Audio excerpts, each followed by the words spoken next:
Saya Titik Nur, salah satu pengurus Kampung Budaya Polowijen, penanggung jawab untuk Kriya Batik. Baik, Ibu Nur dan Ibu Siti tadi itu, apakah orang yang berasal dari kampung ini? Iya, dari desa, iya.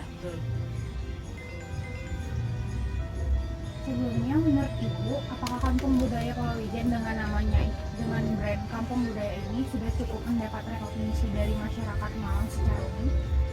Kalau secara umum sudah Mbak, malah secara nama gebiarnya pun insya Allah kami tidak kalah dengan kampung-kampung tematik lain seperti Kampung 3D, warna-warni itu. Atau bisa dikatakan malah ini pelopor sebenarnya Kampung Budaya Polowijen untuk kampung-kampung tematik kota lainnya di Kota Malang ini. Iya. Nah, menurut Ibu apa aja sih yang menjadi keunggulan, ciri khas ataupun daya tarik dari Kampung Budaya Polowijen ini? Kampung Budaya Polowijen daya tariknya di produksi topeng, batik, Iya. Selain dari yang disebutkan Bu Siti tadi ada kriya batik sama kriya topeng, di sini juga kebetulan ada beberapa tempat situs-situs yang cukup menunjang keberadaan Kampung Budaya Polowijen sendiri, seperti ini situs Sumur Windu, sama ada situs Joko Lulo, sama satu lagi makam Mbah Reni Empu Topeng Malang. Nah, guna menarik pengunjung datang lebih banyak ke Kampung Budaya Polowijen ini, kira-kira fasilitas apa saja yang ditawarkan oleh Kampung Budaya Polowijen ini? Fasilitas nih, satu mungkin dari sisi ada keberadaan situs-situs yang di sekitar ini ya. Kemudian yang kedua tentu event yang kami sampaikan, yang kami adakan, karena memang di sini kan bukan suatu tempat tujuan wisata dengan tujuan untuk melihat pemandangan, tapi lebih ke wisata edukasi budaya. Nah, jadi mungkin nanti kita melihat di situ, otomatis yang kita tawarkan adalah mungkin hal-hal apa yang berkaitan dengan budaya yang coba kita tawarkan ke masyarakat. Menurut Ibu, apakah pengelolaan dan pemberdayaan masyarakat dalam melestarikan kampung budaya ini sudah optimal? saya kira sudah. Cuma kan untuk saat ini mulai menurun karena kondisi kemarin. Itu kalau dulu memang maksimal kita untuk batik, topeng ya Mbak ya.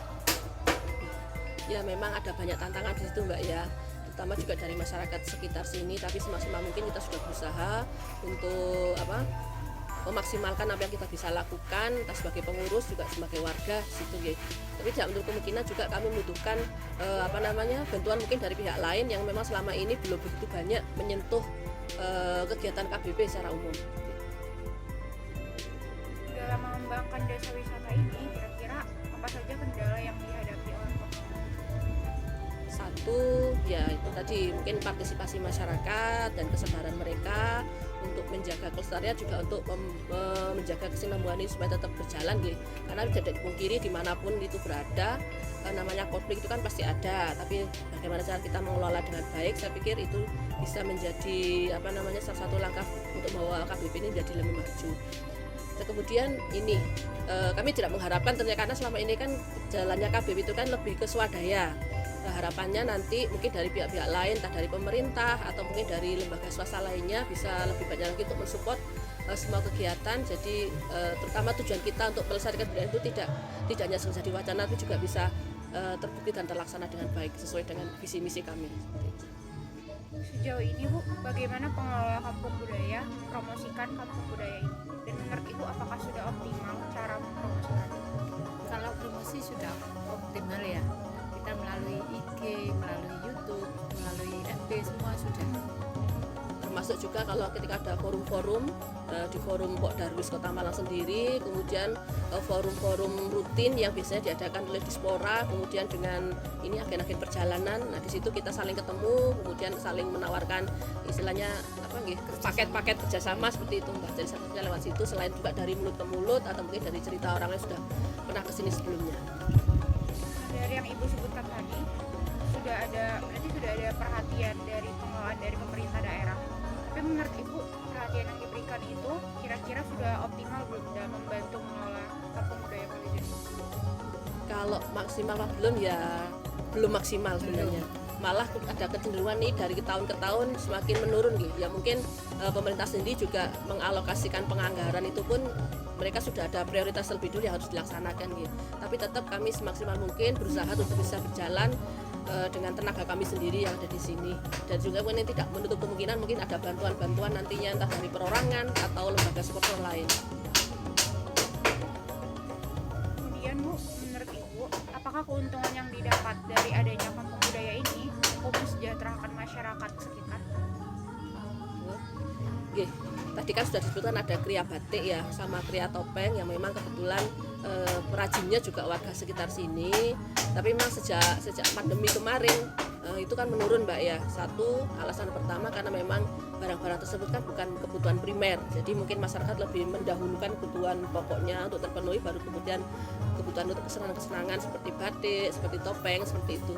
Tapi di sisi lain ketika ada pengunjung kan harapannya roda ekonomi kan berputar, mereka bisa jualan, terus kemudian ini menerima order untuk masakan, misalnya untuk kalau ada pengunjung mereka yang mengakomodasi untuk masakannya. Jadi dari kegiatan-kegiatan seperti itu mereka juga bisa mendapatkan keuntungan. Dan terutama dengan adanya ini kan lebih rapi dibanding dulu sebelum adanya KBP ini kan kondisinya jauh berbeda gitu. Kemudian Bu, menurut Ibu, bagaimana kampung budaya ini dapat menjadi salah satu identitas nasional? Nah, ini pertanyaan sulit. Sulit. Karena selama ini kan lebih kepada kampung tematik ya Mbak ya. Jadi yang kami angkat, yang concern kami kan tentu yang pertama di sekitar sini dulu.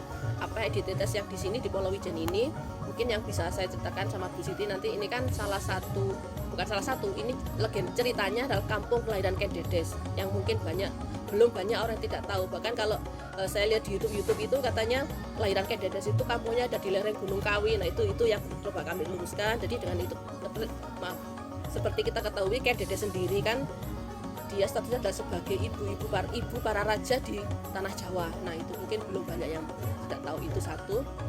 Nah kemudian dari peninggalan Ken Dedes ini sebenarnya apa yang bisa dirasakan masyarakat? Topeng. Nah topeng ini kan sudah alhamdulillah sudah kemana-mana gitu. Mungkin banyak yang tidak tahu topeng itu sebenarnya dari sini asalnya. Awal pertama kali di sini, bahkan makamnya beliau pun di sini. Empunya yang pertama seperti di Malang Selatan, di daerah Kawi atau di mana yang mengaku sebagai topeng Malang, tapi kan sebenarnya pusatnya dari di sini. Mungkin itu sebagai bentuk identitas. Oh, ternyata Polowijen satu tempat lahirnya topeng Malangan, kemudian lahirnya Ken Dedes di situ. Nah, ya mungkin seperti itu Mbak. Identitas secara kalau untuk menasional mungkin masih belum gitu. Itu jauh sekali, tapi tetap kita berusaha untuk itu memperkenalkan terus-menerus dengan berkelanjutan dengan adanya kampung budaya Polowijen ini. Kita sampai ke pertanyaan terakhir. Apakah ada yang ingin Ibu sampaikan baik berupa saran, kritik maupun harapan terhadap berbagai pihak tentang eksistensi kampung budaya Polowijen ke depannya? Oke. Mungkin ini lebih ke sumber daya manusia, terutama warga di sekitar kampung budaya Polowijen. Menumbuhkan kesadaran itu kan tidak mudah, apalagi ini kan sifatnya sosial. Jadi memang perlu ya mungkin pelan-pelan, nanti entah dalam jangka waktu berapa lama masyarakat sekitar sini bisa sadar untuk bisa menjaga, melestarikan apa-apa yang sudah modal awal kami yang sudah kami miliki, kemudian dibantu dengan adanya KBP seperti ini kan jadi lebih bisa punya keinginan untuk mempertahankan, untuk melestarikan itu Mbak. Nah dari pihak-pihak luar, dari pihak pemerintah setidaknya mungkin support ya. Mungkin sekarang untuk dana mungkin tidak semudah dulu ya kan, dalam bentuk kegiatan, dalam bentuk pemberdayaan masyarakat, entah nanti untuk warganya dikasih pelatihan-pelatihan yang menunjang keberadaan ini kampung budaya Polowijen, entah pelatihan dalam bentuk manajemen, dalam bentuk soft skillnya juga seperti itu. Kalau dana ya tetap kami butuh dana ya mungkin untuk rehab, untuk perbaikan, untuk pengembangan seperti itu.